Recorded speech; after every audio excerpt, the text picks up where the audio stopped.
Hi everyone.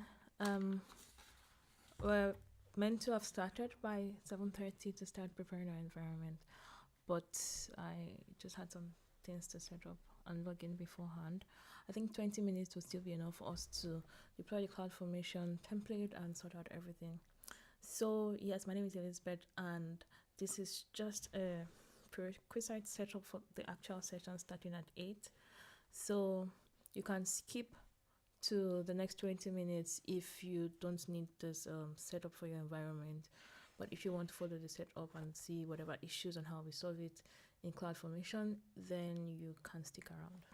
Thank you. Okay, so to get started, we're still following the networking workshop, which is actually way more robust than I thought it was going to be. And there are some prerequisite setup that you need for the lab environments that we're going to be using. And at each step, you may need to redeploy the prerequisite because you pull it down when you go, and then when you want to start again, you pull it back up. And I think that's the issue that we encounter. So we're continuing from connecting to on-premise, this section, and the prerequisite is here. Okay. We'll still come back to all these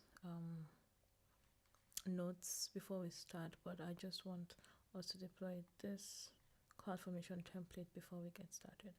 So I'm downloading it now. Yep, I have it here. Then I'm going to go to CloudFormation. You may not have it in your console home page here, but you can just click the search button here and search for CloudFormation. It will show up.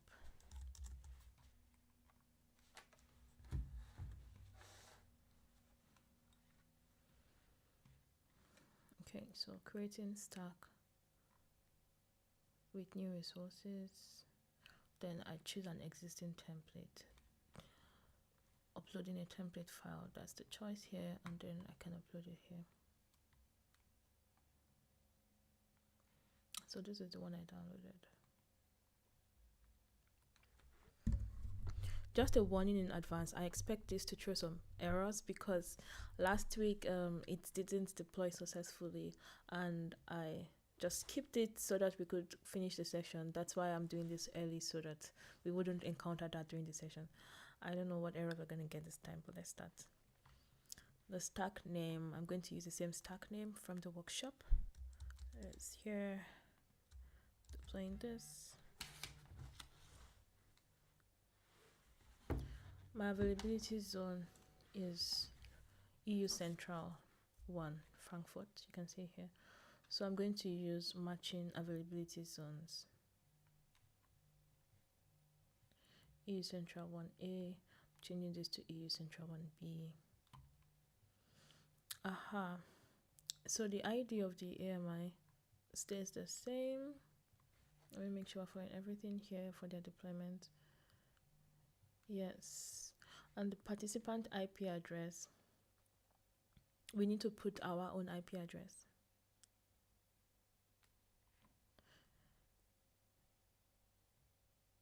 We need to put our own IP address. So following the text we have here, you can check it out at checkip.amazonaws.com. I'm just going to copy that. Actually, I could just open it directly. I'm copying this. And that's what I'm going to use here. So I'm going to paste this and add /32 to the end of it to specify it's just this entry. And next. So we're leaving that. We configure the stack options on this next page. Just want to confirm that we don't need to change anything else. So I think the issue that I encountered last week, if I remember correctly, I didn't look into it closely, but I think it had something to do with the IAM role. I think there is an existing IAM role that matches this configuration or something because we had deployed this before. I'll just check. Sorry.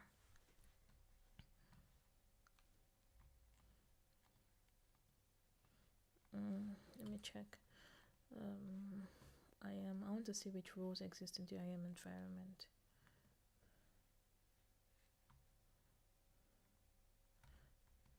Checking my IAM roles.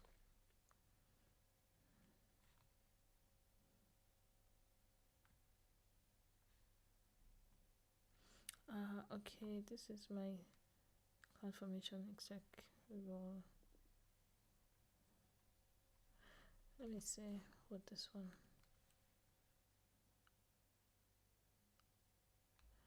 Okay, I'll just use this one then.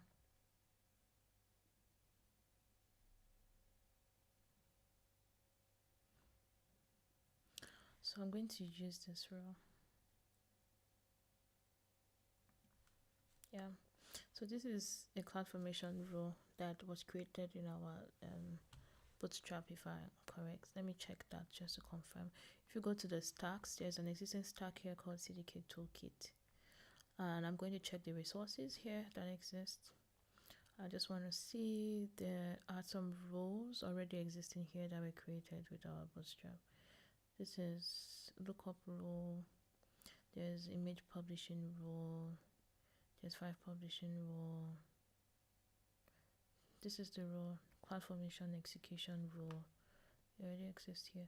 So I'm going to select that role and try with it.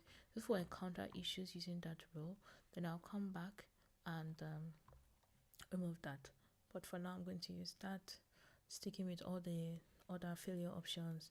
When there's failure, it will roll back. That's undo everything it has done before, and then this delete newly created resources is the same, basically making sure you revert all the changes if there are issues. So I'm just leaving every other thing set as it is. Next, and I think we're ready to deploy this.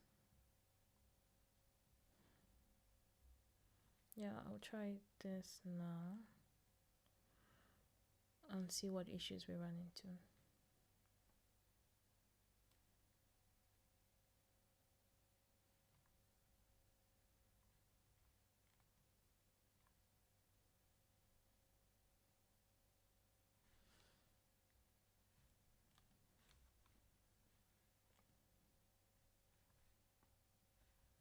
So it's currently creating that. I'm going to just minimize this so we can have a better view.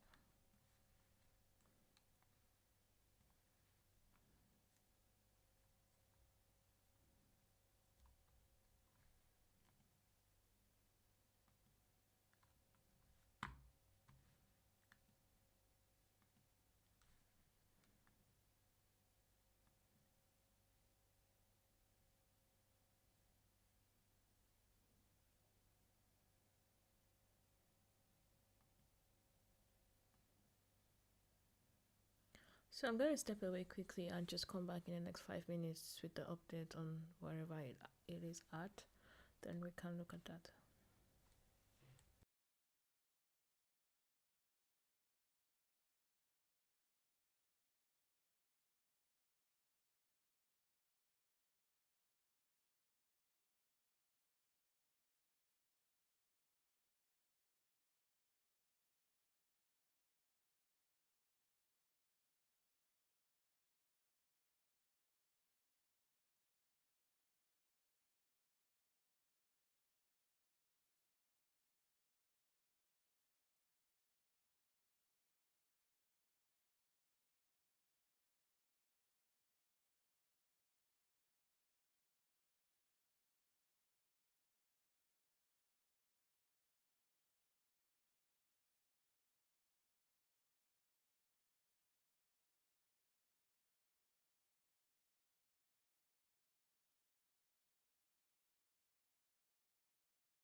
Okay, I'm back here and let me see what we have.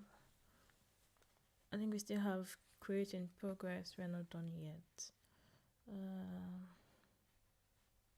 Just gonna check this.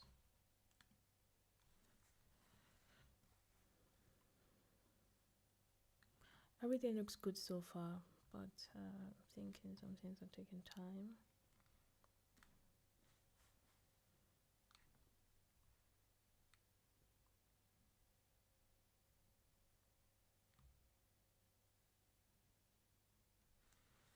There are a lot of resources we're trying to deploy.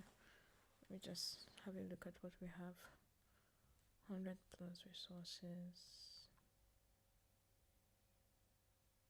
Some attachments, red tables, subnets.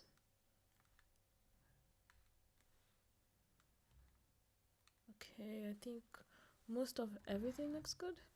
I would say, particularly, I was worried about the elastic IP allocations, and there were no issues around that. Yeah, I checked it here.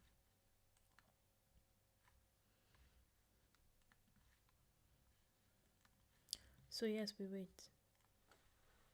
Looks like we have 4 minutes left for the actual time to wait.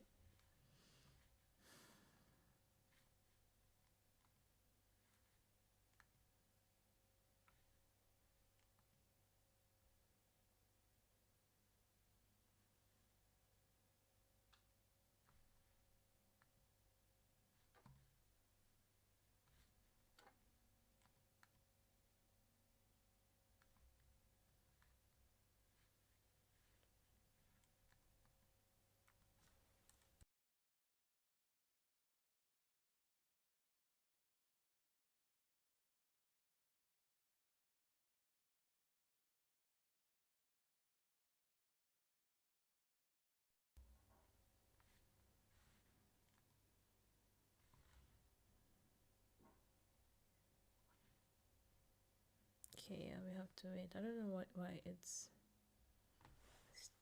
stuck here. That's like since 7 minutes ago the last resource was created. Now I wonder if something no, let me remove this so we can see clearly.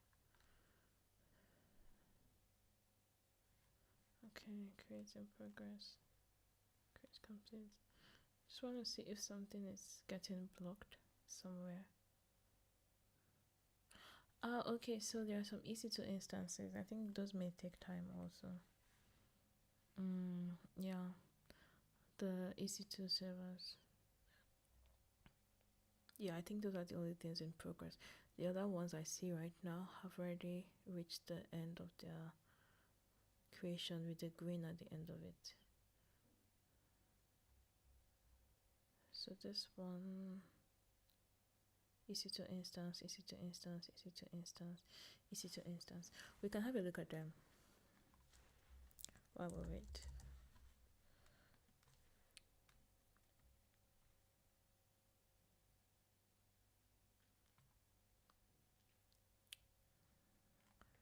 Okay. There are no EC2 instances here. Interesting, right? Now I wonder if, let me check US East region, maybe something there.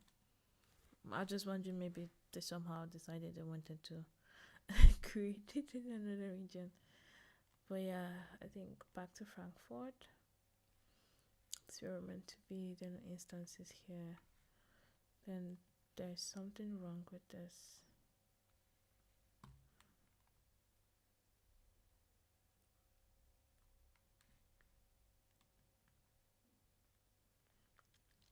The EC2 instances shouldn't be pending for this long.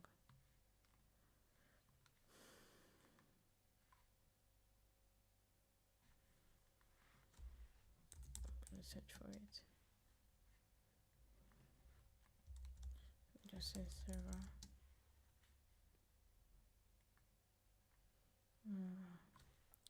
Instance. No, it's not even here.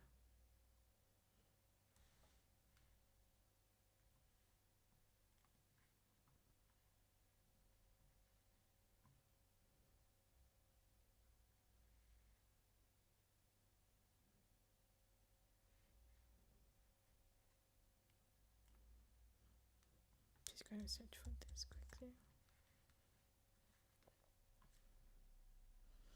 So the state of everything right now, there are 4 instances, EC2 instances that are supposed to be created, and for some reason we're still waiting for them. It's interesting because I don't see anything about them here.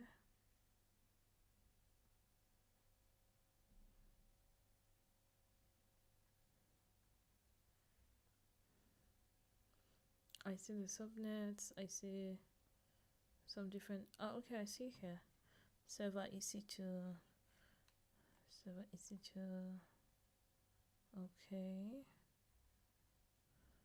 there should be VPC, okay, creating progress, cool.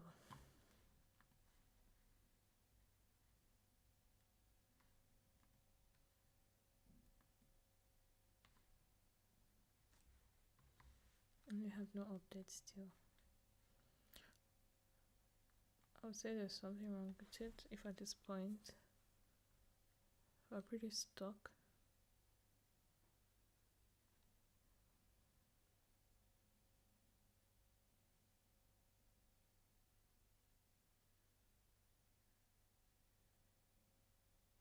But there's something I want to check. The AMI, that's the Amazon machine image that was in the template to be created for this deployment. Like that's the AMI, the machine image that is going to be used to create the EC2 instance. And I am wondering if that particular AMI could be the cause of the issue, if it's available in this region, this setup. So I'm going to, let me see. Stack info, I think the parameters, yes, this AMI.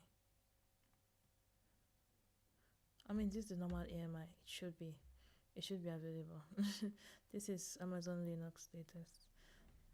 Let me just look at it. So I'm going to go and check. So this Amazon machine image is what is used for the startup of the instance, and I still don't know why we don't have our instances here, but where we have AMI catalog, I want to check for this particular machine yeah, it's the very default one, this first one here that we see, that's what we're using. So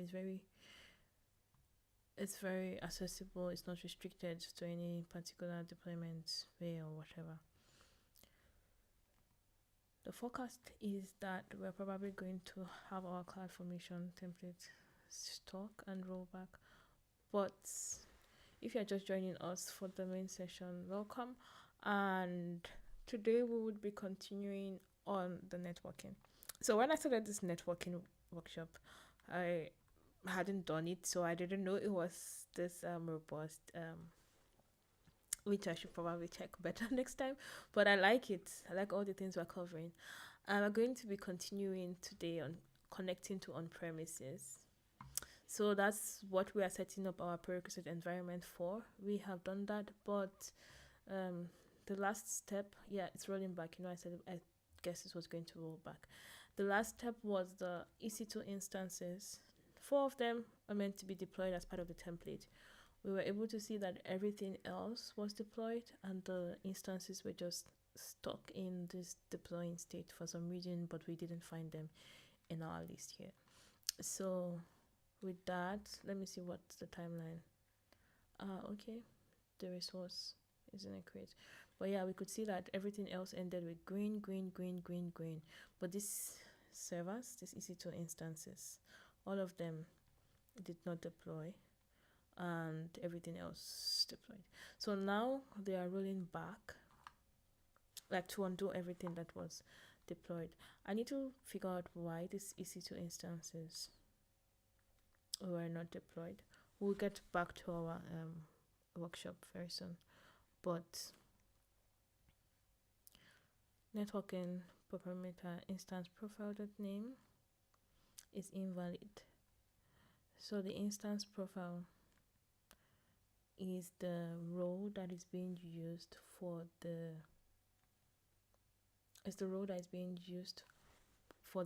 EC2 instances. So when you deploy your server, of course, you know that sometimes your server needs to do things in your AWS environment. You want to connect to the SSM, you want to do that. So the instance profile determines the permissions that your EC2 instance has in the environment. And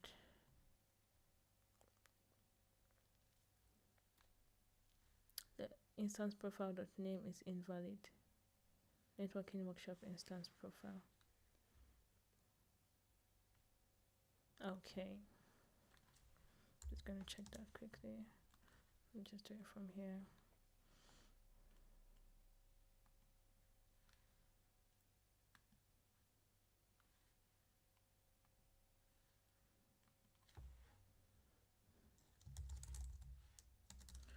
Okay, there's nothing.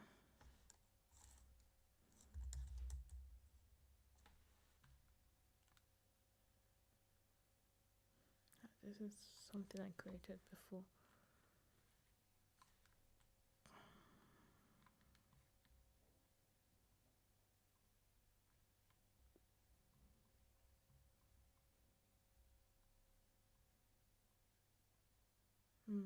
Okay.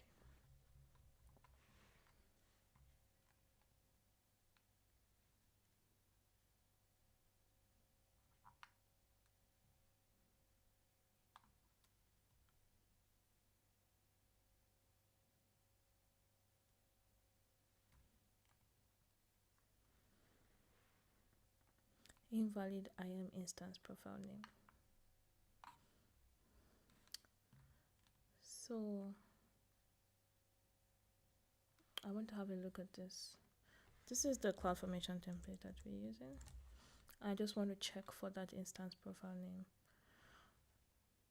So this is infrastructure as code. You know, we have worked with CDK before, and I've mentioned that underneath CDK actually synthesizes two CloudFormation templates. So whatever we write in CDK is resolved to this kind of code in the end. So here we're able to see all the resources that are being deployed, and I want to check for the EC2 instances that we are deploying to look at the instance profile that's being deployed and why it's being considered as invalid in the environment. I'm suspecting maybe they are referring to the instance profile, but the instance profile is not being created in this particular template. So I want to check it. Okay, I'm gonna search for, let me just say instance profile. Yes, so it's mentioned here that the instance profile is called networking workshop instance profile, and is referenced here also, referenced here also, referenced here also. Is referenced in a lot of places, but it is not created in any of these places. So I think that already explains the entire issue that we are having. So the last thing I'm going to do is I'm going to create this instance profile and then deploy this template again. I think that should resolve it. So I'm just going to close this. Yeah. And I want to check for the main prerequisite. So we know we had the main prerequisite before, and then we're now doing this one. So I'm thinking in the original prerequisite, they already had that, what do they call it? Instance profile. Yeah, I'm guessing. And then we would now redeploy this one. And while that goes on, then we can talk about what we are trying to deploy today. I didn't want this to eat into the time, but I guess whatever time we had earlier was not enough for it. It took its own time to run into its error. So yes, I'm going to delete this. I'm going to delete the stack. and then I'm going to create a stack. Next, I'm using the template. Oh no, I'm canceling this. I'm creating it with new resources. Uploading a template file. I'll firstly deploy the original one. No, not this one. It's supposed to be another one from the prerequisite. Yeah, this is the basic one. So I'm downloading this, and that's what I'm going to be using. Upload a template file.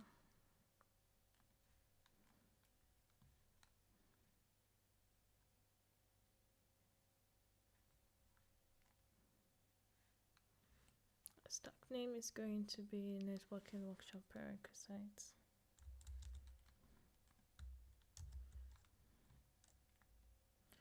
Next, the IAM role is going to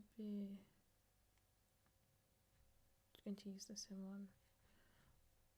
Add new tag, no, I'm not making any other changes. Okay, deploy.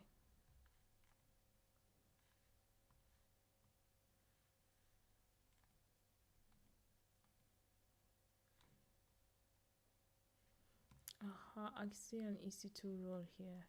So I'm guessing this is where they actually created their EC2 role. But it's named, well, I mean, we see it, yeah. Okay. This is it here, networking workshop instance profile. So this should actually resolve our issue when we have this set up and then we deploy our other stack, then we'll have everything sorted. So yes, back to what we were discussing. We are going to be working on connecting to on-premises today, and of course that means setting up like some VPN connection to connect privately from the AWS environment to the on-premise environment. Now you'll be wondering that we don't have our on-premise data center or whatever. It's going to be simulated. So we're going to be having an environment that is kind of prepared to act like the on-premise environment. That is a lot of part, like what we're deploying the prerequisite CloudFormation template for, so that it will provision some things ahead of time and we're able to use them as if, okay, this is the environment we're trying to connect to and all that. Now let's walk through the intro of this particular section. So Amazon VPC provides multiple options to connect your existing data center to the AWS VPCs. There are the site-to-site VPNs. They say IPsec is like, I like to think IP security. It's there's some set of protocols that you can use, or rather it's provision for secure access and all that, secure transfer of information and data and all that. So there's site-to-site VPN and there is direct connect. These are not the same, yes, but both of them have the goal of trying to grant you secure connection from external environments to the AWS environment. We'll be looking through today. I haven't gone through to check if we're going to be doing some particular, I expect we do site-to-site VPN actually, because direct connect can be much more, will I say, complex and expensive. Yeah, but so AWS VPN provides up to 1.25 gigabits per second of throughput per tunnel.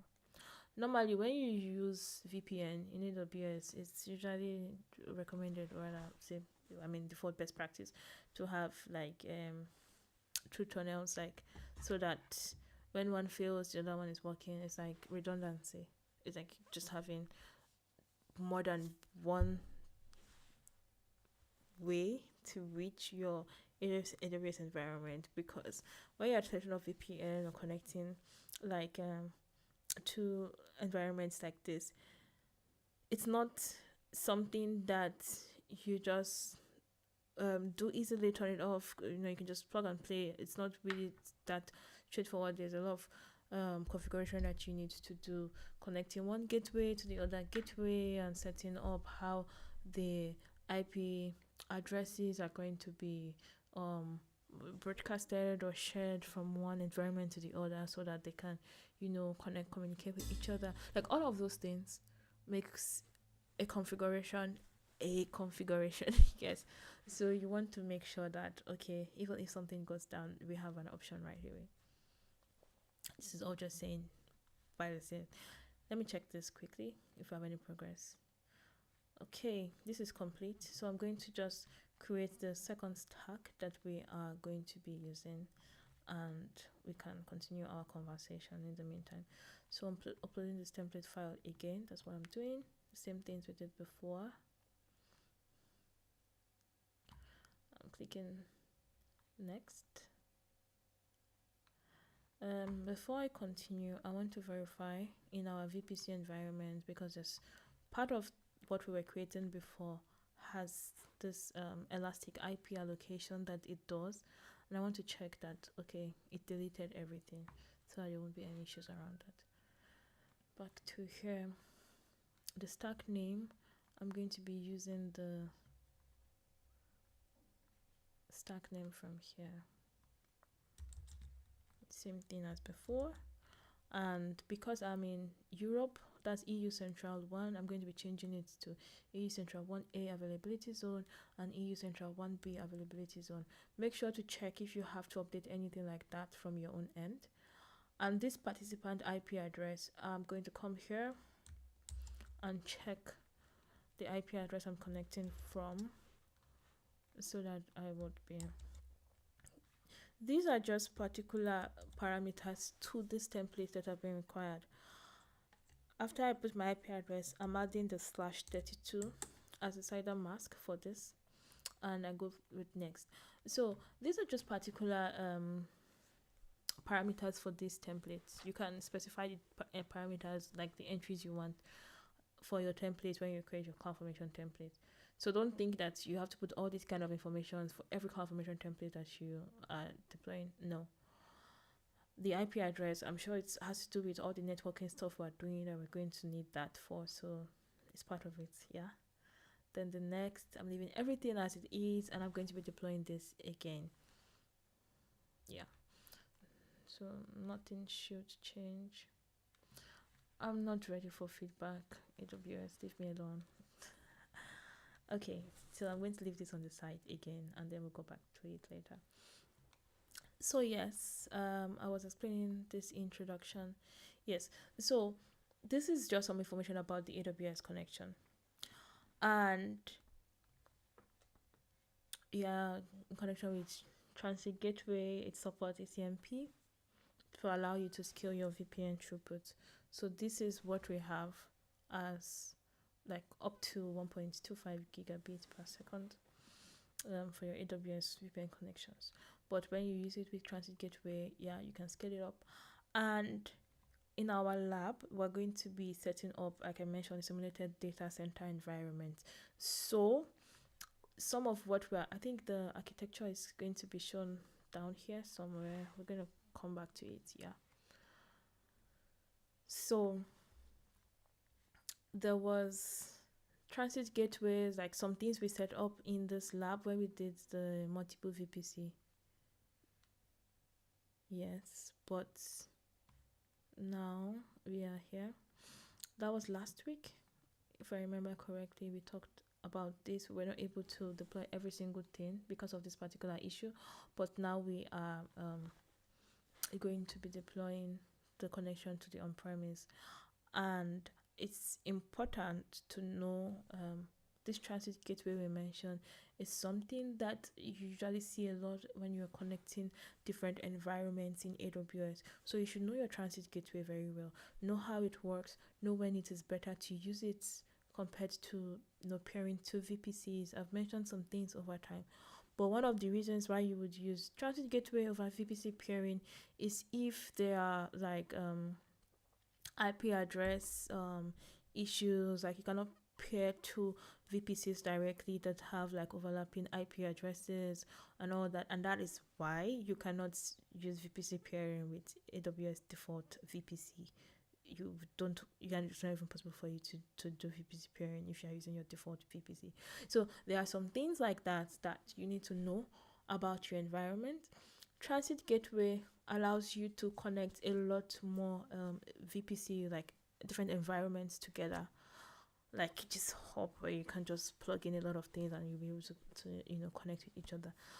So it's useful. It shows up a lot in networking in AWS, and there's a lot more about that. It has its own limitations. It has its limits in terms of how many connections you can use and all that. But as your use case demands, you get to learn it. So what we're going to be doing today, I highlighted it here. We're going to deploy a VPC that has the simulated data center environment that it looks like it's on premise. Yeah, with its DNS server, and there's a web application that's going to be there that explains the EC2 instance that needs to be deployed there. And we have to establish the VPN connectivity between this simulated data center that we are deploying and the AWS environments that we are deploying. Then we are going to set up DNS resolution between the AWS environment and the simulated data center. So this DNS resolution, of course, is important because sometimes you have internal deployments, like you have internal websites inside your company. It's not public over the internet and all that, but you want it to be found when you are even accessing it from AWS environment, or like vice versa. Some things are not public, but with your connection of all your environments, your cloud in AWS, your data center in your on-premise, you want them to be able to find each other. You want them to be able to resolve these URLs. You want them to be able to like direct the connections, routes, and traffic. You're able to set that up between AWS and your simulated data center. And then we're going to test the connectivity. I think that's a good overview of everything we're going to be doing today. So the prerequisite is what we're setting up right now. We're going to make sure we deploy this and then we get started. So this that we're deploying is what, we're done the networking workshop on premises VPC. That's what we're deploying now. And that is the prerequisite that we're setting up with the CloudFormation template, is deploying all of that. Then this is what we're going to be creating. It's what we're going to be creating. Or rather, this is what we're going to have based on our deployment here. And then we're going to be moving with that. So our deployment worked fine. We are good to go with everything here. Create complete. I think we can check our VPC environment and we should see some things. Yes, we have VPC A, B, and C here. Okay, cool. We have VPC A, B, and C here, and let me see the subnets. Okay, transit gateway subnet, private. We have, it's quite a lot. Good.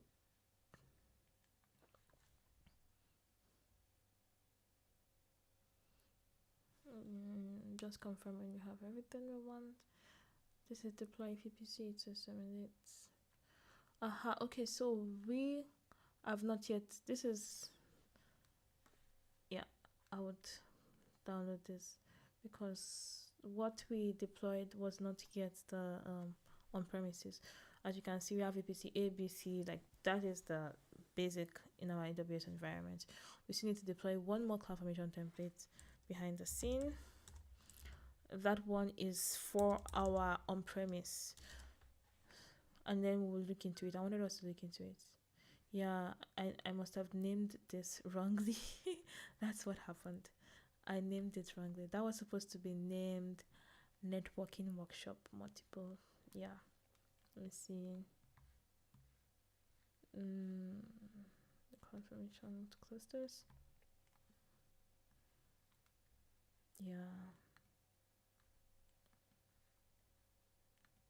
I mean, I can't change the name, but I'm just going to deploy the new one. So don't be confused when you see the name of my stack. I named it wrongly, but that doesn't matter. It's just a name.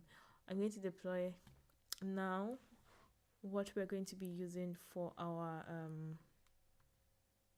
on-premise. Yes. So I need the stack name. No, not this.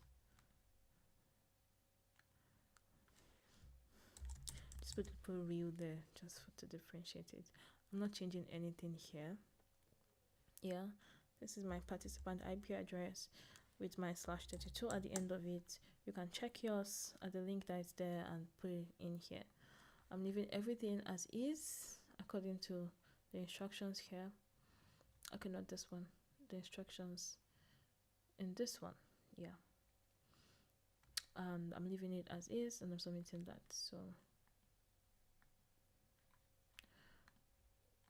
this is the road for my execution. And let's go. Okay. So this is deploying the actual on-premises VPC. This one I named it wrong. This is our AWS environment prerequisite stuff, but doesn't matter. So when this is done deploying, then we know that we have our on-premise environment. I don't expect it to take too long, but that is what it is. So we can move on. What is currently deploying is this part in the bottom here. I don't know if you can see my screen clearly. The other CloudFormation template we deployed provisioned all these other VPCs with the transit gateway and all the connections between the VPCs. Essentially, all the things that were done before now, up until this point, that were set up with the subnets, the security groups, everything there, deploying it. And this one that I'm currently deploying is deploying our sample on-premise environment down here. That's going to have its own network access control lists and its own public subnets, security group, and there's going to be some servers that are running particular things. Because we are simulating this environment, some things are running on the server to represent our gateway, like the customer gateway device is going to be running on an EC2 instance, I expect. The DNS resolver, everything is going to be running somewhere like that. So in a real life environment, in your office or your on-premise, you're going to have devices or setups like that represent these simulations that we have in real life, and you can actually configure them to connect with AWS environments the same way we're going to be doing. So yes, we can move to the next. Establishing VPN connection. So we want to establish VPN connection from the AWS environment to the on-premise environment, and it looks like this. We have VPC A here with different resources and subnets inside it. We have VPC B here, also with different resources and subnets inside it. We have 3 VPCs like that: VPC A, B, and C. Now, in each of these VPCs, we have the transit gateway attachment that connects them with the transit gateway. There's already the routing set up for all the connections and the transit gateway route table. The subnet has the route tables that's attached to it. Everything is already connected. We can look at it when we get working. But what we want to connect now is this transit gateway, connecting it to this internet gateway. I mean, it's not like connecting the transit gateway just to the internet gateway and all. No, but I'm trying to show you where the connection really is going to go through between these two environments, because they are not together. This, our on-premise, is not connected to the transit gateway the same way we connected these other ones. Because it's in an AWS environment, normally you could be able to just connect it to transit gateway, but we are taking this as an on-prem environment, and we're going to be doing it as if it doesn't have all these transit gateway connections or anything like that connected. So the customer gateway is going to be from here. Can you see where I am? This GW means gateway. Anyway, you see it in AWS. I just assume it's gateway. So this is going to be our customer gateway device we're going to be connecting from. And of course, this is going to be going through internet gateway because that's how AWS channels what do you call this thing, traffic out of the environment. But all that setup needed for VPN, we're going to be doing it together now. And I just wanted to show you what the focus is going to be. So connecting it, you have to make sure the rooms are able to communicate with each other and all that. We're going to be looking at everything. Yes, I want to check. Our on-premise environment is also fully created. Let's have a look. I'm going to the VPC. We have one more VPC here, and it is named on-premise. Very good. So we're going to look at it closely. Wait, take this away. This is the resource map. So we have one public subnet, one private subnet. We have the row tables, like we said, and you can see there's the internet gateway in the public environment, and there's the NAT gateway in the private, just so that it can communicate normally like an environment. Yes. So back to this place, we can move on with everything we want to deploy. We need to create our transit gateway VPN attachments. Yes, and for that we need the public IP of the customer gateway. So I have been mentioning customer gateway, and I showed you that it is running as an EC2 instance in our on-prem environment. It's that customer gateway that we're going to be using to do most of what we're going to be doing in our VPN connection on the customer side, on the on-prem side of things, anyhow you want to call it. So we're going to go to the EC2 instance. I'm coming. Let me make sure we can see everything together here. Yep. So follow me. We're going to the EC2 instances. We would see on-premises customer gateway device here. This one. You can see we also have on-premises app server. We also have on-premises DNS server. Ideally, this will not be in your AWS environment, but just know that whenever you check, they are in a totally different place from where our other VPCs are. So this is what we need, this on-premise customer gateway. And we're going to copy the public IPv4 address. That's the public IP address, basically. So you can check it here.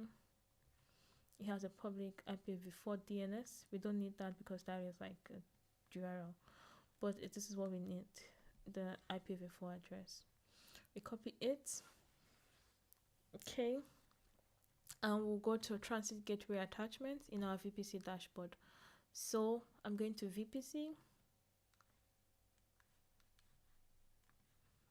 In VPC, you can check, what is it? Transit gateways down here on the side. When you scroll down to transit gateways, you can see different things on transit gateway. So we have one transit gateway available. There's one deleted. When did I delete that? It's possibly from the previous things we've done. But yeah, so we have one transit gateway. Okay, but we're looking at transit gateway attachments here now. There's the VPC attachments of the transit gateway that already exist. Ignore these deleted ones. It's based on my previous deployments. We have 3 that are currently working and associated with our VPCs, one for each VPC. VPC A, VPC B, VPC C. So following this, we're going to create a transit gateway attachment. Okay, so we create a transit gateway attachment, and the name is optional. We're selecting this transit gateway. Mention the transit gateway. That's the only transit gateway that exists right now. Changing the attachment type to VPN. Yes. So there are different types of transit gateway attachments. Like I mentioned, you can use it to connect two AWS VPCs together. Okay. And then you can connect your external stuff to the transit gateway via VPN. So we're using VPN connection, not VPC connection. And the customer gateway, we're picking a new customer gateway. We're going to put the IP address that we copied from our EC2 instance here. And so, we're using a VPN attachment right now. And now, this BGP is ASN. I don't want to go too deep into networking, but when you connect to environments via VPN, we need a way for both environments to be able to propagate, like to share the routes that they have with each other. Like, okay, I have this environment, we have our route table where we have all the addresses and how to direct traffic to where in this environment. And this one, we also have our route table, how to direct traffic from one place to the other. We have our IP addresses that are available in the environment. All of that, we have it individually. Now we want to connect each other via VPN. And when you are building this VPN, you need to specify which way the routing is going to go, whether it is static or whether it is dynamic. If it was dynamic, we are definitely going to need the BGP ASN, because each end of the VPN connection is going to need its number. I think this is autonomous something number, I'm not sure. Yeah, autonomous system number. Yeah, autonomous system number. So when each end of the VPN connection is going to need its own autonomous system number for them to be able to dynamically like share the routes that they have with each other. So with dynamic routing, you don't need to go and be updating the route tables connection every time by yourself. They automatically communicate it with each other. They automatically share it with each other. Ideally, if you want high redundancy, high availability, everything, you want to use this kind of dynamic routing options and all. But it's also important to know that if you're going to be using this dynamic, you have to make sure the BGP ASN numbers are not the same on both sides. Because if you have the same number on both ends of your VPN attachment, then it's going to mostly run into errors. At least that's what I learned, that it's going to run into errors because it's going to look at it like as if it's a loop, as if it's communicating with itself or something like that. So to be safe, you can use the static and you just specify your route entries by yourself, but know that it's not going to be automatically updated. You have to make sure it's up to date by yourself. Yeah, I mean, you can look more into this part of it, or you can ask questions and we can, go more into it. But I think it's just good to know at least what it's about or something, and if it's important or necessary. Yes, you have your BGP ASN regardless, but it's even more important. It requires it if you're going to be using dynamic propagation, like for your routes. Okay, that was some talking. Yes, so where were we? Change attachment type to VPN. Yes, customer gateway is a new one, and we were asked to use the static routing option for our routing. Leave all other settings to their default, and then we'll create it like that. So we're not changing anything else for our tunnel. Everything is the same. Yeah, I said there are two tunnels. So you see tunnel 1, tunnel 2. There are two tunnels. I'm gonna create this. Okay, we have the VPN attachment. Oh, where is it? I can't find it. Yeah, I didn't put a name. Did they put a name in their own? I'm going to be sad if they put a name in their own. Maybe they did, maybe they didn't. I don't know. But yeah, back to whatever we were saying. Side to side VPN connection. Okay, so it's created and we're asked to wait for the newly created VPN connection to transition to available. It's pending. Let's see. Yeah, we have to wait for it to become available. But when it does, it now has some, association root table. Oh, no, we've not yet done. But yeah, let me see what we have here, down here. Association root table. Nothing is configured yet. We didn't do anything yet, and it's still pending. Yeah, we have to wait.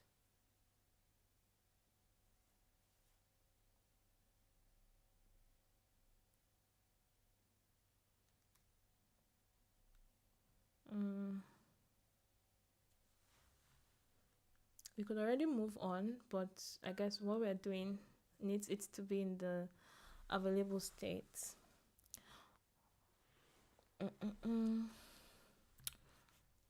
But yeah, let's check this out while we wait. So this resource ID is what we're meant to do next. We're meant to go here, the VPN connection. As you can see, it is pending.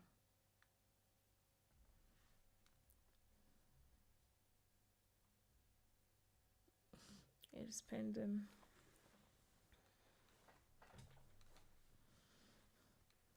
But just a small talking point here. The other transit gateway attachments that were created that I showed you that already exist here. The VPC ABC transit gateway attachments are VPC type of transit gateway attachments. That's why you have some things that it doesn't have for this one, which is a VPN attachment. And you can see that the other VPC transit gateway attachment types did not create a VPN resource. I don't know if you noticed. If I check this one now, here there's no VPN resource. If you check it, you'll see it's a VPC connection that is there. But the other one that I was showing you, this one, the resource here, when we check it, is a VPN. It's a VPN connection. Everything is unavailable now. Okay, let me confirm. This one is unavailable. Everything is unavailable. Yeah, we're good to go. So this resource attached to it is a VPN connection. And when we check, you can see, okay, this is the transit gateway that it is attached. This is the customer gateway that is attached. The customer gateway address, like all the configuration is here. The type of connection of the VPN, the routing type is static, and a bunch of other things. So yes, we have this now, our VPN, and said we should okay, let's move on. So we're going to download the configuration for this. Wait, before we continue, I want us to copy the outside IP addresses for it. So we have the outside IP addresses for our tunnel 1 and tunnel 2, and yeah, currently down. It's going to be down. So we're gonna copy this. Alright, I'm gonna write it down. 18.157.193.101. That's the tunnel 1. And we have 18.159.255.121 for the tunnel 2. This is the outside IP address. I've written it down, then we download the configuration for this. Another thing I didn't tell you is the on-premise environment that we have set up, deployed here, is using OpenSwan for the customer gateway. I don't know, I saw it somewhere in the intro description. I don't know if we talked about it. But, there are different companies and, I don't know, brands that you could have used for your setup. But in our simulated environment, we're saying, okay, what we have set up is OpenSwan, and this is the configuration for it that is going to be set up. So when you're configuring your VPN, those are the details that you are also going to use in your selection of the configuration that you're going to download and use for your configuration. You need to know the details of the customer gateway, and you're going to use it to download the configuration from here. You have to configure it properly. Yeah. So we're using OpenSwan. I want to check to make sure. Okay, yeah, OpenSwan. And we're leaving everything as it's not the option. So download. This is what it looks like. I don't know if you can see it. This is what it looks like. It's just a set of configuration information, VPN connection ID, customer gateway, just a lot of details that you're probably going to need. Not probably, that you are going to need to set up your connection. Okay. I'll put this behind. We'll come back to it. So we're done downloading this. We can move on.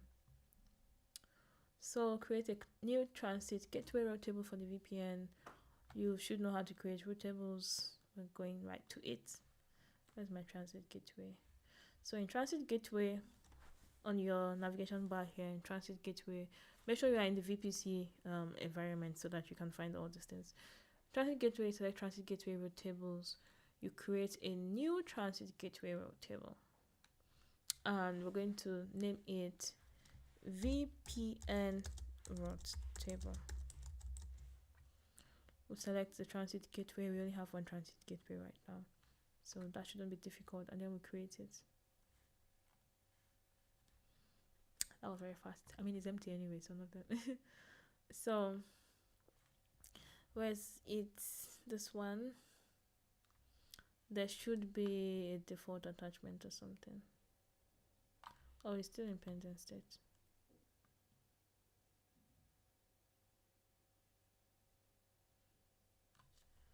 This is in pending state for our table. We'll come back to this one, but let's go back to our transit.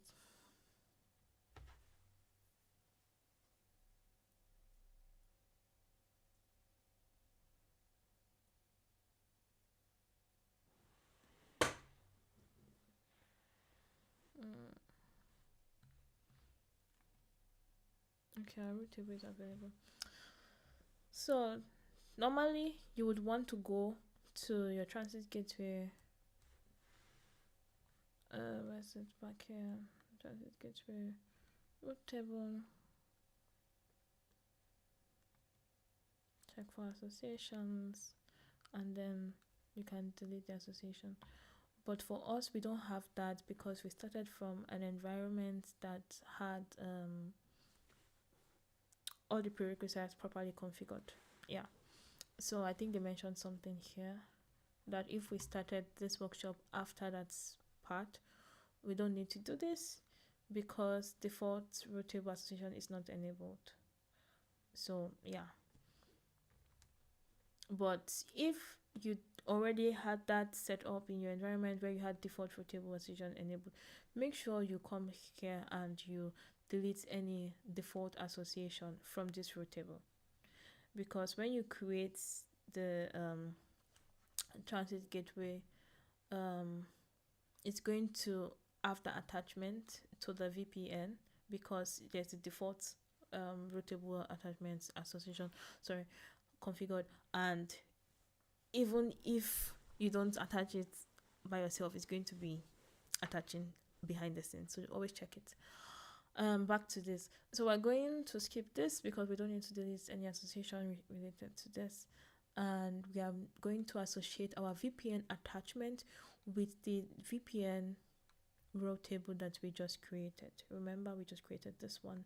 Nothing configured for it yet, but we are going to, so VPN row table, we create the association, associations tab. Let me just open it fully like this. I think this is better. Yeah. So we're going to create an association in the association tab, and we just select the attachment. This is our attachment, the one that has no name.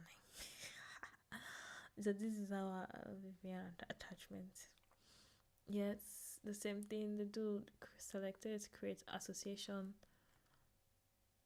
and okay, where is it?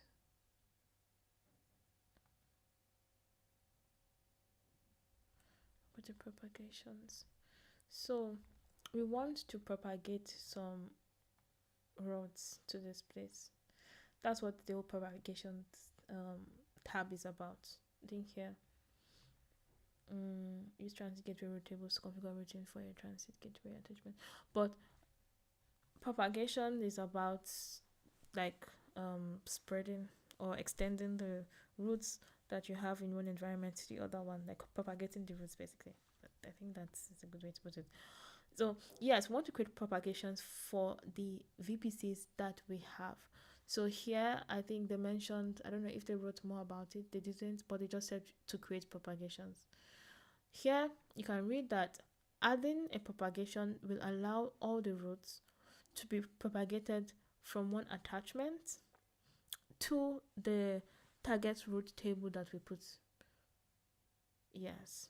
So when you create propagation from VPC A attachment, I'll create propagation.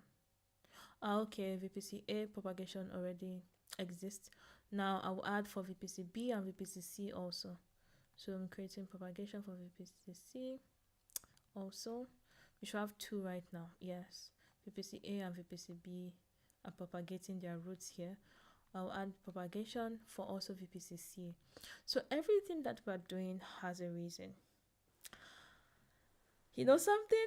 Sometimes you may not remember all the steps like this, but the errors you run into, the challenges that you would face in your setup or your deployment will remind you to do some things.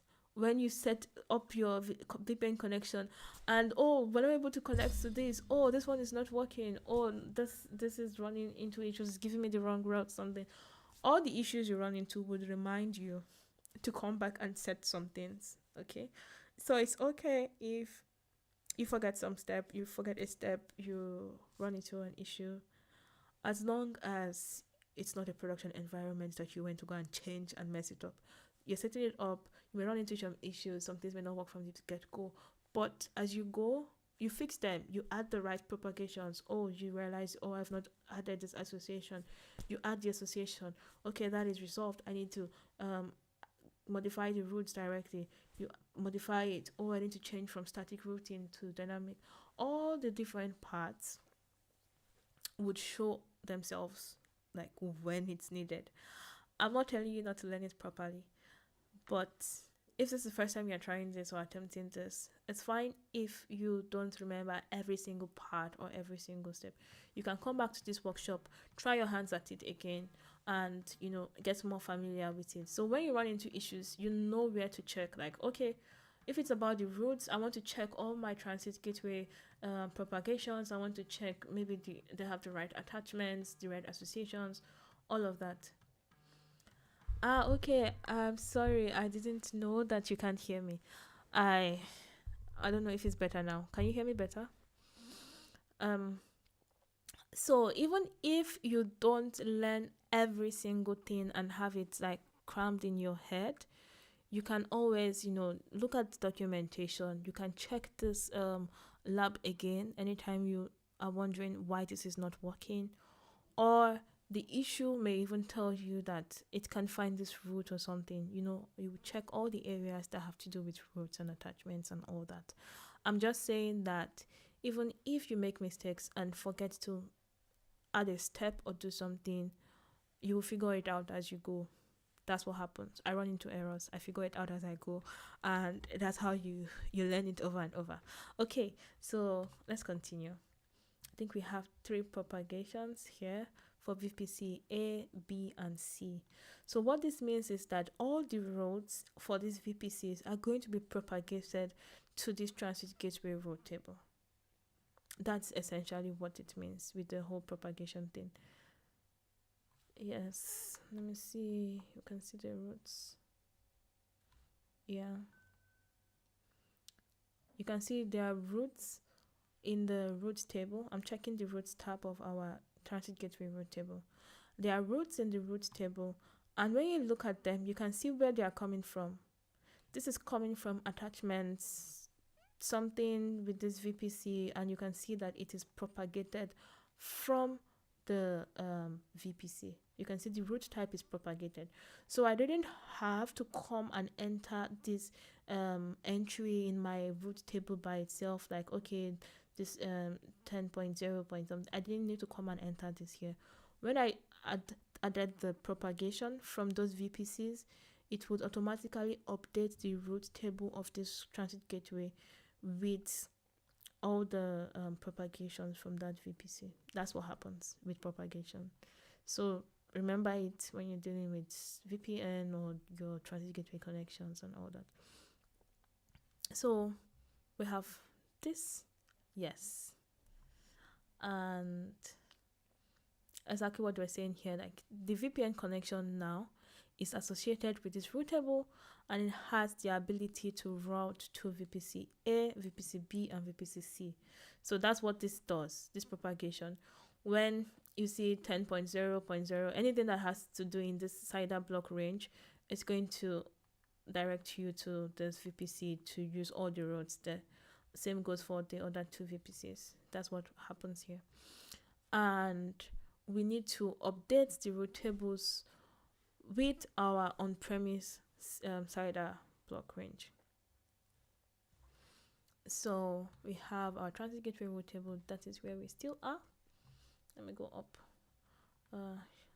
Something is wrong with my, okay. Transit gateway route table. And we are using static routing, so we need to manually create the route. Remember I said that if you're using static routing, remember you have to manually create your route by yourself in the transit gateway. If you are using dynamic routing, it's going to automatically resolve itself. But if you're using static routing, remember to always create the route yourself when you have to do with your on-premise stuff. In the VPC console, we are in transit gateway route tables, and we are going to shared services route tables. This one. Yeah. So we're going to the routes tab. It's here. Let me just go here so we can see it very well. The routes tab in shared services route table. And we are going to create a static route. So create a static route. We have to enter it by ourselves. Let me see. The CIDR block for the data center environment that we have, this is it. If we check the VPC, this is what we're going to find there. I mean, we can check it ourselves to verify. I think we should. Let's not just trust what we're seeing here, because by yourself, you would have to check it. It's not going to be written there in some lab for you. So you go and check what the CIDR block is for your VPC, and you put it in there. On premise, you may not have something like this. The on-premise environment we're talking about, it may be from maybe Microsoft environment or another cloud environment. That's possible, but it may be on your computers in your office, whatever. Every network environment is documented somewhere, the CIDR range of that environment. See it here. This is the IP address range for our VPC for on-premise, and that's what we're using here. Yeah. So we're using this, and we're leaving everything else, I believe, as it is, active, and the transit gateway attachment is going to be our VPN attachment. VPN attachment. The type basically determining how you want it to react. You always want it to be active. Black hole is not going to work. Yeah. What black hole does is anything that matches the CIDR range, take it and drop it. Hide it somewhere. Don't resolve it. So you don't want to use black hole for anything that you want to be working. You want active. Okay. So we create a static root, and we have it in our shared services root table. In the roots, we should have, okay, it should be here, was it not? Let me refresh this. Yes, see here.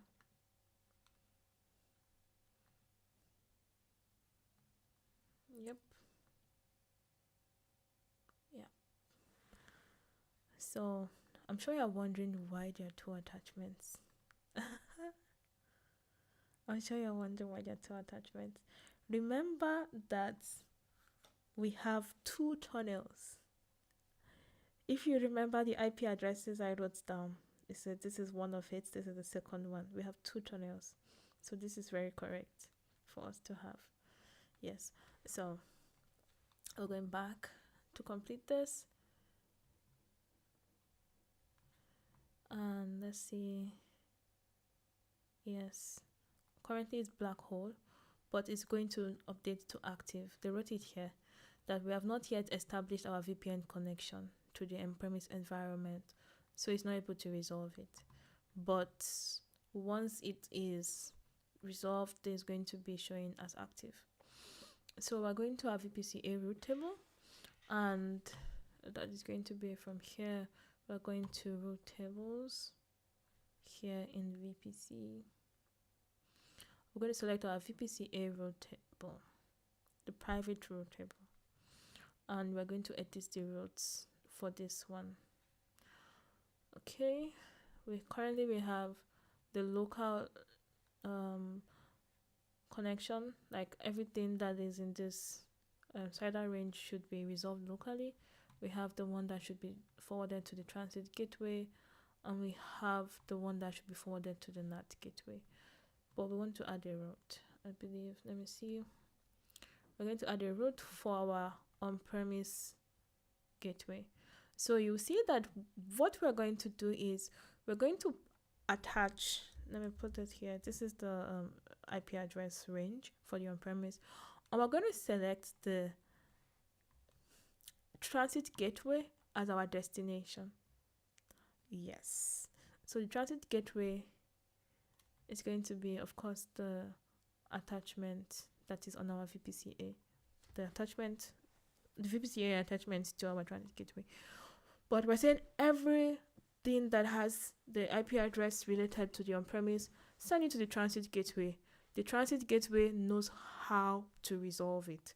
Remember, so far we have been setting up how the transit gateway is going to resolve everything that has to do with this. Now we have set that up. Now we're going to be directing all the VPCs in their root tables to make sure to send everything that is going to our on-premise data center to the transit gateway. That's all you need to do from the root tables of the VPC. So other that, I'm going to save changes. We're going to have to do something like that for all of them. Yes. So we'll go to the private root table for, where's it? The VPCB private root table. Remember, we're doing this for the private root tables. So I'll go to the roots, I'll edit the roots, I will add that also.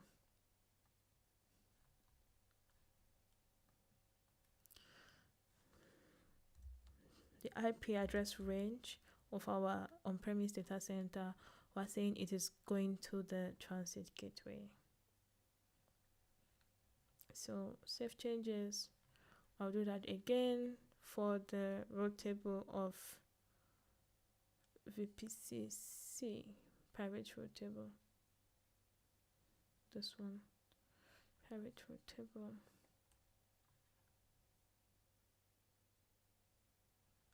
Yeah, the root, edit it, add in this one.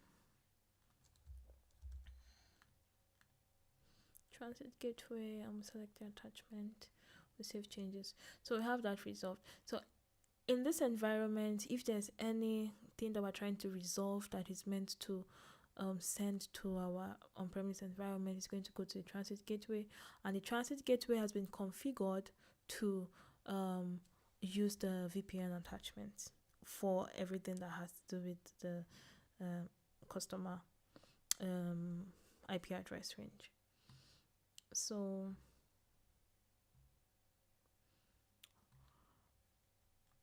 there's a note here that you should be aware of. Normally, on your on-premise side of things, you may need to do some configurations for the routes that are coming or for what you want to resolve in the AWS environment.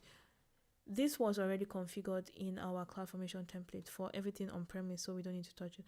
But ideally, you may still need to configure some routes and know whatever you want to direct to AWS environment, or I'm not sure if they still have some routes that we'll still need to configure on that side. But regarding this one, we don't need to do anything on the customer side of it. Okay. And the customer gateway EC2 instance security group needs to be updated. So we're going to go to that EC2 instance. We'll go to the security group, and we're going to allow the VPN endpoints to use it with IPsec. So we need to go to our customer gateway. Basically, the customer gateway is in EC2 instance. I'm saying customer gateway, so you remember that our customer gateway is in the EC2 instance, but it is not always configured like that. So this is our on-premise customer gateway here. Let me open it for you to see. We're going to the security group. It should be in security. This is the security group. So in your on-premise environment, it may be your firewall configuration, like, okay, what are we allowing in or what are we allowing out? Whichever way you configure the access in your environment, that's where you want to go to. For us, it's a security group here in AWS environment. Remember that? And yes, so we are here with our security group. We want to edit the inbound rules. This is currently the list of inbound rules that we allow. We allow ICMP connections on all port ranges from these sources. So ICMP is a protocol that allows like, let's say, like test connections. Like when you say ping is based on using this ICMP protocol. So from this IP addresses, you're able to use ICMP connections to this customer gateway. Now we want to edit the inbound rules, and we're going to allow UDP ports to connect. Yeah, so we're going to edit this. We're going to edit this, and we're going to add rules. There are more rules we're going to add. So UDP ports 400, port 500 and 400. That is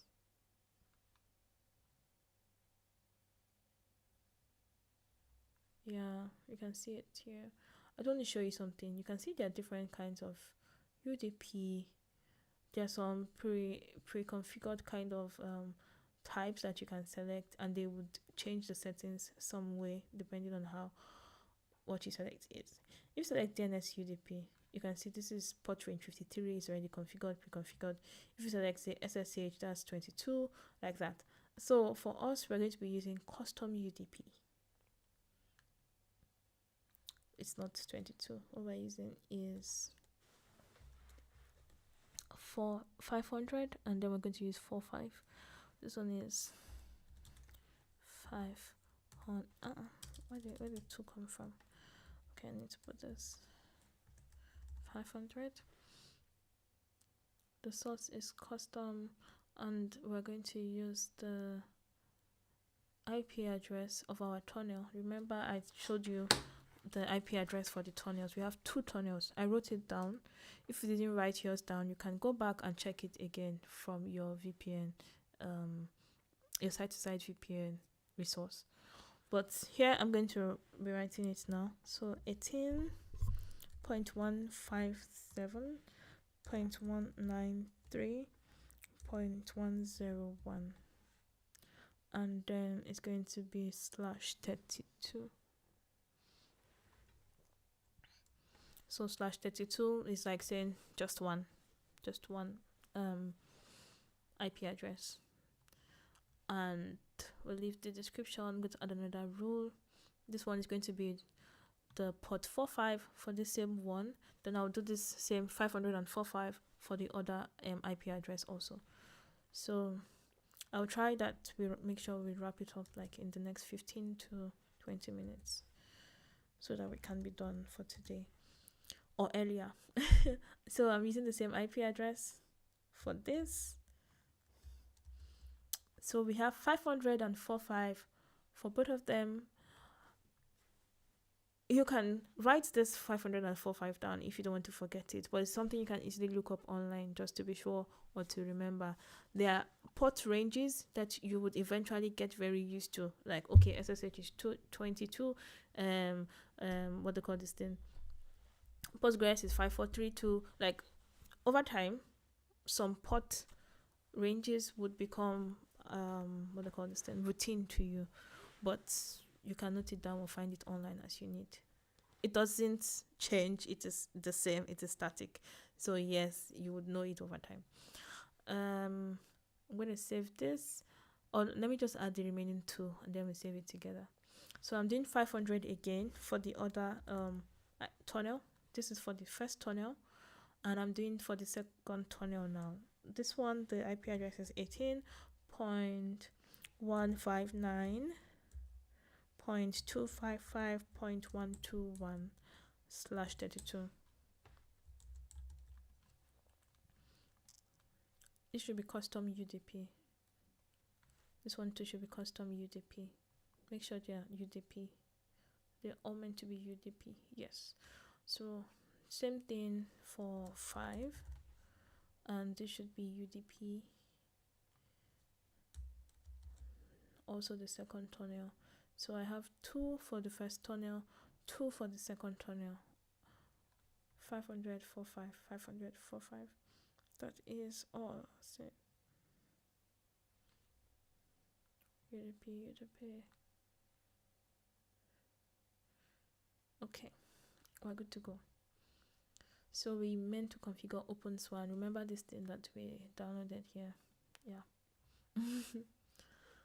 So our host, that is the what do I call this thing, EC2 instance, has already been configured with OpenSwan, like I mentioned. And OpenSwan does not provide built-in like tunnel failover services or features, so you can only use one tunnel. But there are configurations that allow you to set up like failover capability, so that if one tunnel goes down, it will automatically switch to the other tunnel, like based on if it can detect availability, it will switch tunnel. So since OpenSwan uses only one tunnel, we're going to be configuring only one tunnel, but there are 2 tunnels, remember that.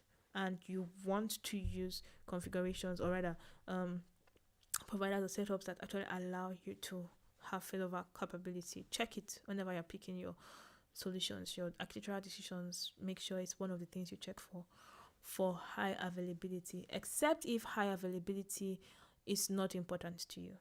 Okay, so we're going to use the configuration file we downloaded.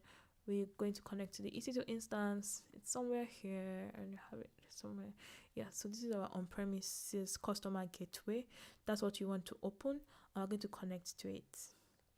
So we're going to connect to it using the session manager. There are ways to connect to your instance. Anyone would go actually, depending on how you set it up. But session manager is what we are using, and it's recommended mostly. So yes, we're logged into our instance right now. I mean, yeah, we're connected to it.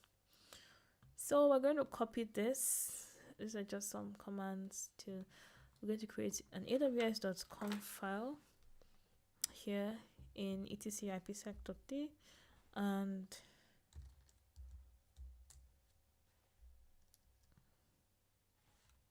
okay, I'm gonna say so this is using Vim. You can use different ways to create your files in your Linux. I don't know how familiar you are with Linux, but check it out. Mostly I use Nano, not Vim, but I mean, a lot of people can swear their lives on Vim. I don't know. I'm not judging, but yes, this is Vim, and it's not like you need to cram how to use Vim or something. It's just creating a file in Linux environment and putting the data that we have inside the file and saving it. That's what we're doing here. But this file location, it's important. Everything else is, I mean, up to you how you want to create your file. So yes, I've already clicked the I. We're in insert mode, and I'm going to be using this new way of configuring OpenSwan. You may have used this before, but this is how we're going to be configuring it now. So we're going to copy this. This detail actually is from here. You can see it, con, tunnel 1, all these things are here. But we are going to be just following them and changing the things that they said we should change. Now, you don't need to save everything the way the lab is saying, because anytime you download your configuration file from AWS environment, there are instructions on what to do with it and how to do it in this file. If you read it, it explains some things. This configuration consists of 2 tunnels. Both tunnels must be configured. Blah, blah, blah. Everything is there. It will tell you, okay, open this place, put this thing here.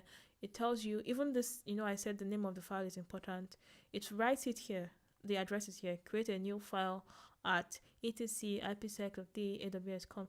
All this information will always be in your configuration file that you download. So you don't need to cram it. You don't need to store it in your head. It's okay, over time you might get used to it and just know it, but it's not a requirement that you know it in your head.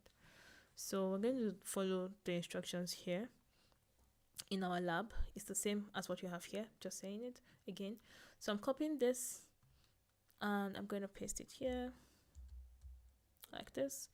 We were told to update some values here. As you can see, there's some xxx, y, all these kind of things here. So we're going to change it. So we have it here. We're only going to be using our tunnel 1 because, like we said, there's only one tunnel here. So this is tunnel 1 here. And we have all these details here that we're going to use. So let me make this bigger. Yeah. So the left ID, I'm copying it from here. You see?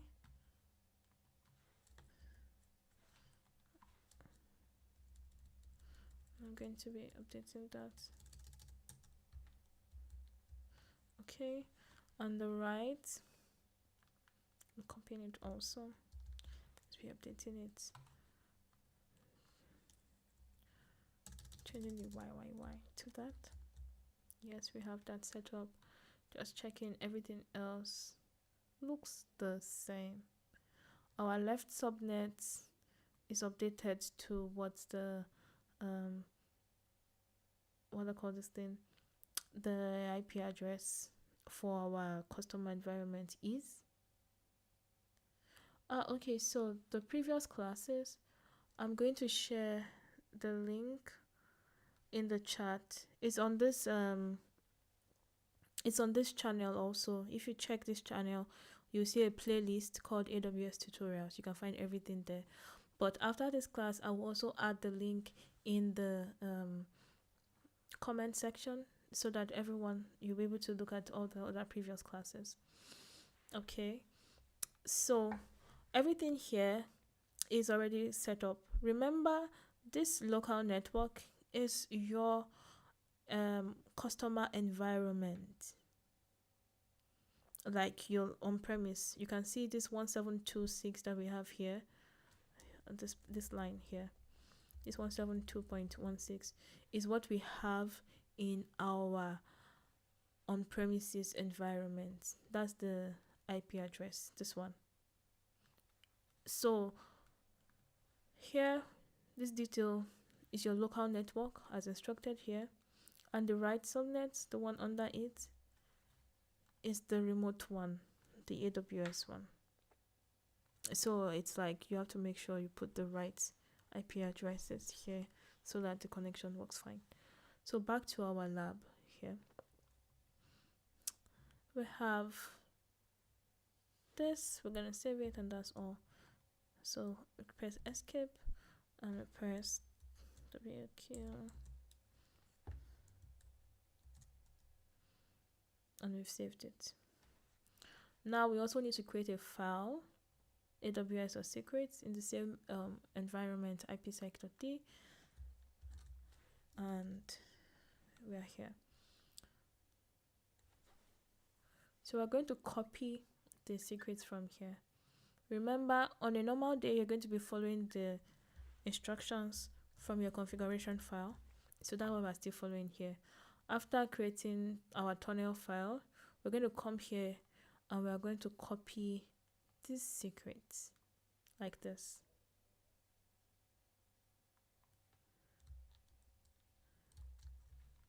Exactly. Paste it. And we're going to do the same escape. Oh no, I didn't go in the insert mode. Yeah. Escape, and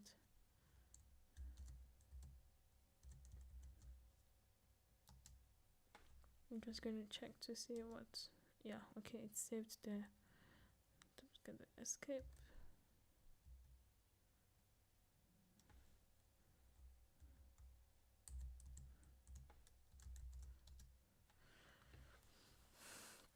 So there are two files that we created here.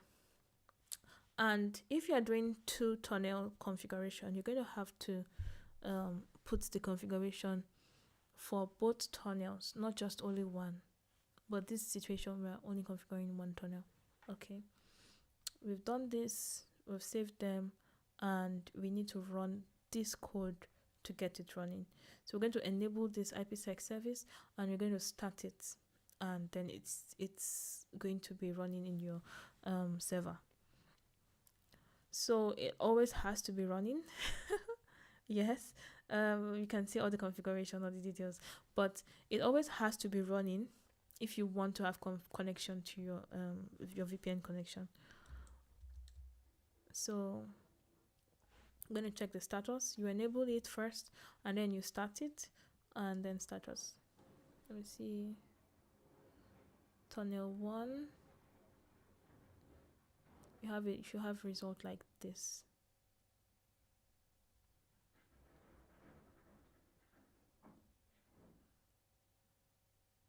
Okay.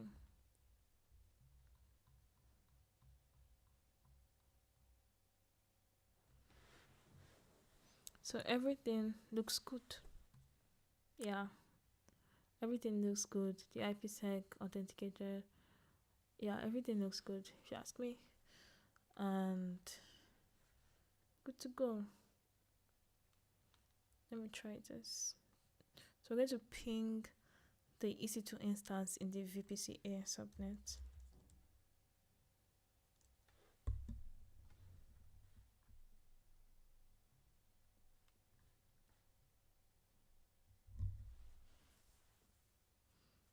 We're waiting.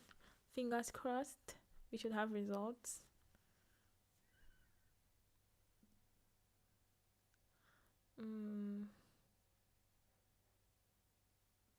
The tunnel is probably just coming up. Initially, it may take some time like this, but let's wait and see.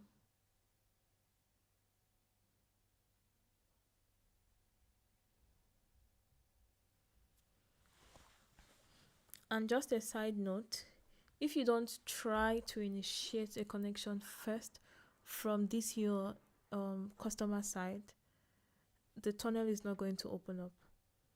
So even if you finish all the configuration, you finish all the setup, you've connected everything, looks good, no issues, AWS cannot initiate that connection from the AWS environment.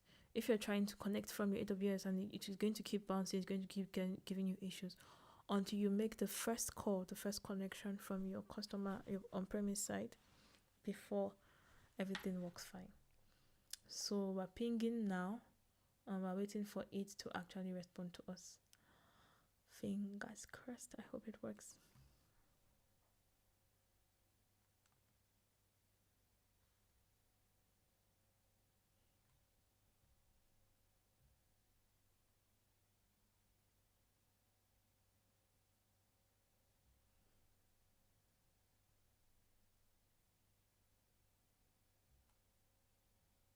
I have to wait. Come in, let me see. Let me stop this and try again.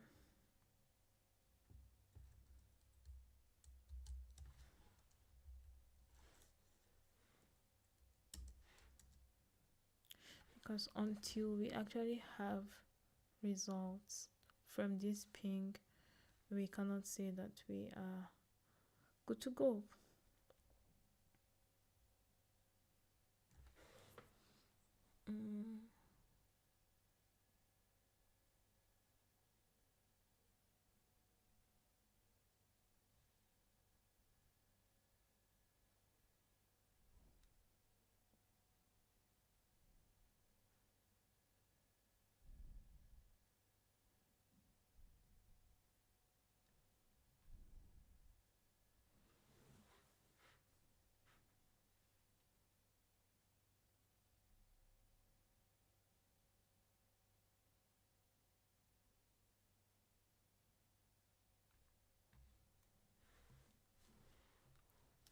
I guess it's taking its time.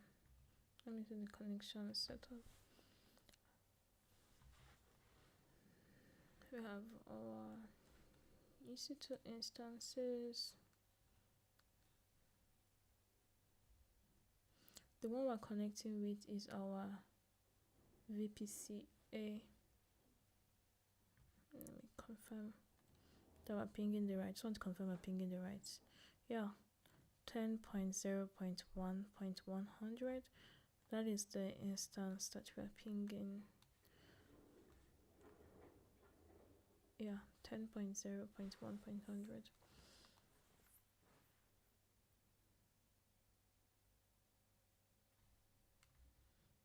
And from what I see here in our detail, we have okay, I think I think there may be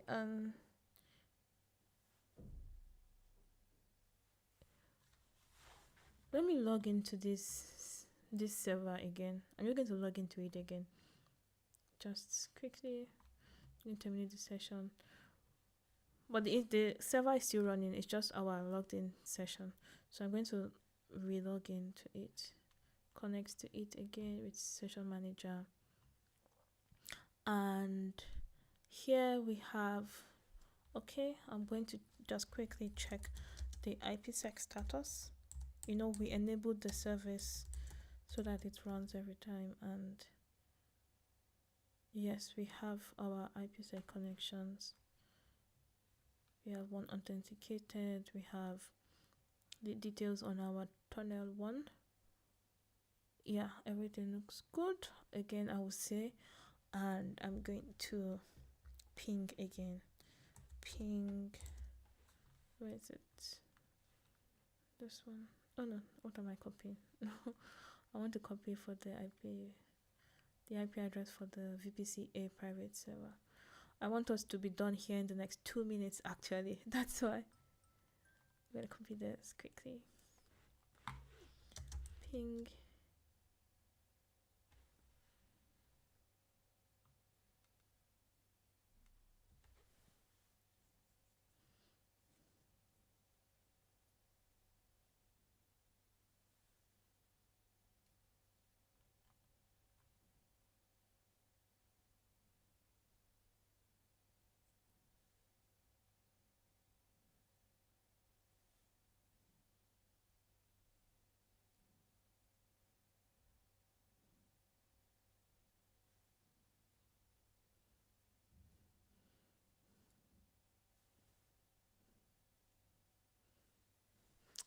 We need to see our results like this for us to know that we are done.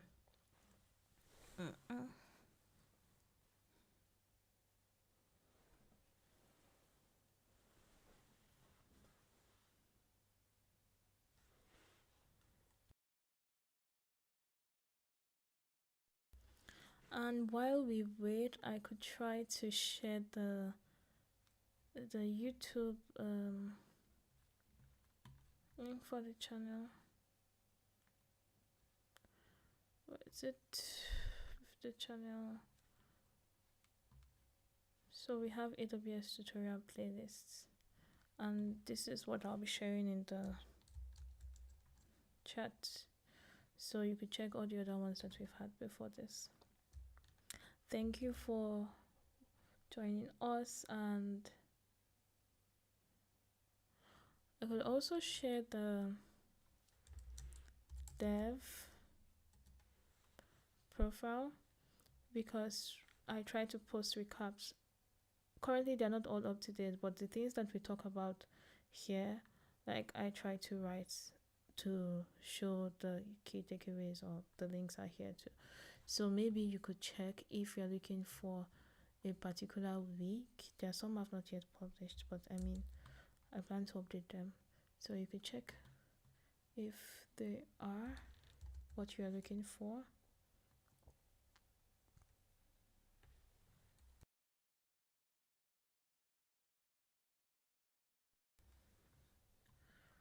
Okay, do we have our results yet? No, we still don't have our ping results, and that is suspicious if you ask me. But then the results look fine from our tunnel. Our VPN connection is here.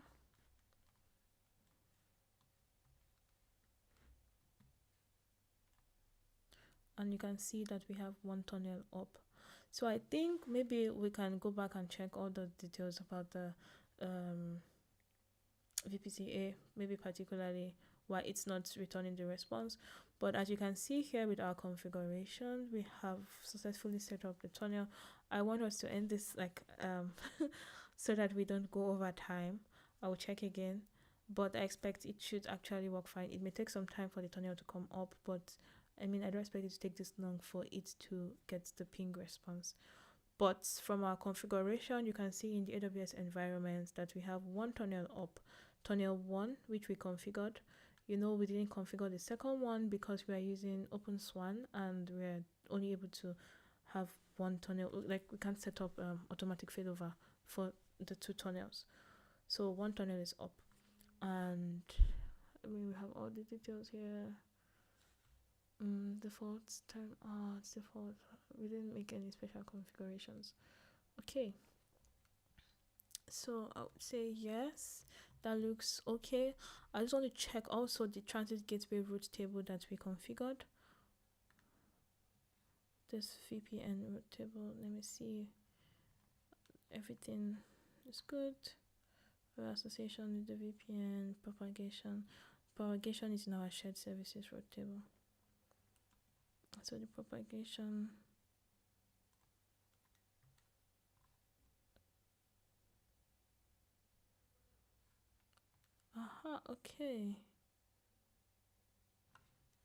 okay, I have this one